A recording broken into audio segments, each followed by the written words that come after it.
You know, it's funny, isn't it? We always picture success as this big, glamorous thing, Right. corner offices, fancy titles, maybe even a private jet. Yeah. But what about the other side of that coin? What about what we don't see? Like what happens when getting to the top, really reaching that peak actually means feeling really, truly alone? Yeah. That's what we're going to be diving into today with Nick Jonsson's book, Executive Loneliness. It's something we just don't talk about enough, Right. And what I find so interesting, so compelling about this book is that Nick Jonsson, he's not just writing about this, he's lived it. Like, he's been there in those shoes. And he brings in all these, like, really raw, powerful anecdotes from other executives who've gone through the exact same thing. Oh, absolutely. And he doesn't shy away from, the tougher stuff. Like, right out of the gate, there's this statistic that really hit me. 30% of senior executives in this Singapore survey, they admitted to experiencing, get this, work-related depression. Yeah. That's a serious red flag, don't you think? It's huge. I mean, it makes you wonder about everyone else who's not saying anything. Exactly. There's still so much stigma around mental health, especially in those kinds of high pressure roles where, appearing vulnerable, it can feel like a weakness. And Jonsson, he digs into why these numbers are so high. And it's not just one thing, right? It's this constant pressure to always have the answers, to never show weakness, the never ending hours. And so often just a complete lack of support, people who actually get it. It's like the further you climb that ladder, the more isolated you become, even when you're surrounded by people. Right. And one thing that I thought was really interesting was Jonsson's point about how this whole thing, this loneliness, it's even more intense in places like Singapore. Oh, interesting. Yeah, he talks about how executives there, they feel this extra layer of loneliness because they don't have that built-in network, those local connections who really understand their specific world. Yeah, that makes sense. It's like they're in this bubble. And then, to really drive the point home, he talks about Simon, a close friend of his, who tragically took his own life. Oh, wow. It's just heartbreaking, and it really underscores the seriousness of this issue when we just try to brush it under the rug. It's a stark reminder that this is serious stuff. We can't just ignore it. Exactly. And you know what's crazy? Jonsson, he mentions that a whopping 84% of executives admit they find it tough to even talk about executive loneliness at their own companies. Like, that's got to be a recipe for disaster. Oh, absolutely. It's like trying to hold a beach ball underwater. It might work for a little bit, but eventually it's going to come back up. Exactly. With a vengeance. And then he tells this other story about George, this super successful restaurateur. What I found so fascinating about this one was that George, he lost everything after the Lehman Brothers collapse, but he was still out there giving people advice, portraying this image of success, all while he was privately battling this incredible depression. Wow. And it just made me think, how many times do we completely miss the signs because someone appears fine on the surface? All the time. It's what they call smiling depression, right? It's scary how common it is. It is. You look put together on the outside, but inside, everything's falling apart. And that pressure to maintain that perfect facade, it's even worse in leadership positions. Oh, absolutely. It's like you have to be on all the time. And it's not always obvious, is it? Like, he talks about another executive, Maureen. She described herself as hanging by a thread. But if you saw her, you would have never guessed. Right. So how are we supposed to spot the signs when they're not always so glaringly obvious? That's the million-dollar question, right? And I think it really comes down to paying attention, like truly paying attention. Look for the little changes. Maybe their behavior's a bit different. They're more irritable. They've withdrawn from things they used to love. It's those small details that we often miss that can really tell the story. That actually reminds me of time when... It's easy to get caught up in appearances, right?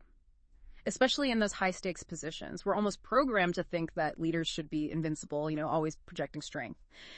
But Jonsson, he makes this really interesting point. He argues that what's truly empowering, truly powerful, is this idea of vulnerability through strength, like being able to admit you don't have all the answers, that you're human, just like everyone else. That's how you build real connections. I love that. It reminds me of that saying, you don't have to be perfect to be powerful. But I imagine that takes real courage, right? To actually embrace that vulnerability, especially when you're so used to being the one everyone else looks to for answers. So I'm curious, in your own work, have you found that to be true? That allowing yourself to be vulnerable can actually be a strength? Oh, absolutely. And it's something that comes up again and again throughout the book. He tells this story about Leo, an executive who is just burning the candle at both ends, crazy hours, unhealthy habits, you name it. And sure, he was getting results, but it was obviously not sustainable. Things didn't really start to change for him until he started having these honest, open conversations with his team, even his own manager. Wow. So what were those conversations like? Did he actually talk about any specific strategies he used? Because, it's one thing to say be vulnerable, but it's another thing entirely to actually put it into practice, especially at work. You're right, it's not always easy. And the book really emphasizes finding those right people, those right spaces for those kinds of conversations. For Leo, it started small. He confided in a trusted colleague. And then gradually he started opening up a little more, maybe in team meetings. It was all about building those real connections, not just those surface level transactional relationships. It's about creating that sense of psychological safety, isn't it? Yeah. That space where people feel like they can show up authentically, bring their whole selves to work, even the messy parts. Exactly. And that kind of leads into the actionable steps that Jonsson talks about. He breaks it down into these 5 key strategies: taking stock, asking for help, getting healthy, nurturing relationships, and finding your purpose. Okay, those sound like some great starting points. Can we unpack those a bit? Like, what does taking stock actually look like? If someone's listening to this, how do they even begin to do that? Well, I think it starts with taking a good hard look at yourself, but without judgment. It's about asking those tough questions. Are there any warning signs I'm ignoring? Am I putting work above everything else in my life? It's about honestly assessing where you're at, so you can start figuring out where you want to be. It's like taking inventory, but for your well-being. Yeah. Mental, emotional, even physical. Exactly. And once you have that self-awareness, it becomes easier to take that next step, which is asking for help. And I think this one can be really tough, especially for people in leadership roles, people who are used to being the ones in charge, the problem solvers. But Jonsson, he's very clear about this. Asking for help isn't weak. It actually takes a lot of strength. Yeah, I can see how that would be a tough one to swallow for some people. To admit you need help, it requires a certain humility, doesn't it? It really does. And he actually talks about this, his own experience with it. He found a lot of comfort in just opening up to his wife. And then he even joined a support group, which he says was really powerful for him, just being able to connect with others who truly understood what he was going through. It's about finding those safe spaces, those people you can let your guard down with. And it's interesting, he doesn't just focus on professional connections here. He talks about nurturing relationships in all areas of life, right? Both inside and outside of work. You're exactly right. He draws this really clear distinction between your personal support network and your professional one. Finding solace in his personal life, that was huge for him. But he's also quick to point out how important it is to have those authentic connections at work, too.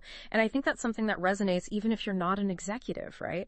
We all need those people we can be real with, both in and outside of the office. It's like that proverb, if you want to go fast, go alone.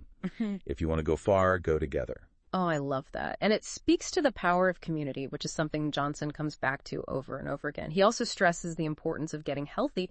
And he's not just talking about hitting the gym. He talks about sleep, exercise, mindful eating. He emphasizes that those things aren't just about being physically healthy. They directly impact how well we deal with stress, how we make decisions, even how present we can be emotionally. That really resonates with me. I know for me, even if I'm just sleep deprived for one night, it affects everything. I'm more easily irritated. I can't focus.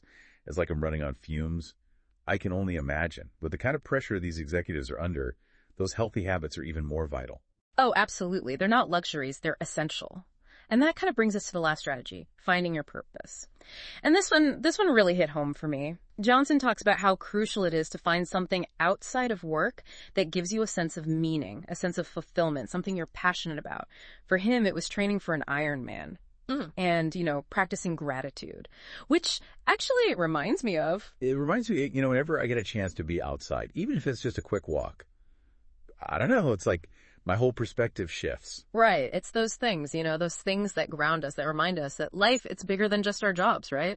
No matter how demanding those jobs can get. Yeah. And Jonsson's point is finding your purpose. It's not about adding another to-do to your list. It's about reconnecting with what actually matters to you deep down. What brings you joy? What gives you that feeling of accomplishment that has nothing to do with your work?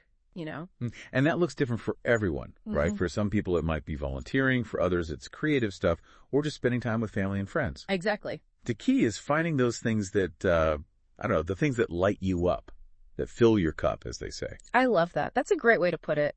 And it circles back to what we were talking about before, about breaking free from that isolation. Right, right. It's about building a life where, yeah, work is a part of you, but it's not all of you. It's about finding that balance. Exactly. So as we kind of wrap up this deep dive into executive loneliness, is there like one final thought you want to leave our listeners with today? Something that'll really stick with them, you know? You know, the thing that really struck me reading this book, it's that even though it's called executive loneliness, right? The stuff Jonsson talks about, the strategies he shares, it's actually relevant for everyone. I mean, we all experience loneliness at some point. Yeah. That feeling of being disconnected, of not being truly seen or heard. Oh, absolutely. And these days, you know, in this world that's becoming more and more digital, where those lines between our work life and our personal life are so blurred, it seems like the need for real connection, for vulnerability, for just taking care of ourselves mentally and physically well, it's more important now than ever. It really is. It's a powerful reminder that, you know, success, it's not some finish line you cross. It's a journey. And it's a journey that's best traveled not alone, but with, you know, with a community, with support, and with a good dose of self-compassion.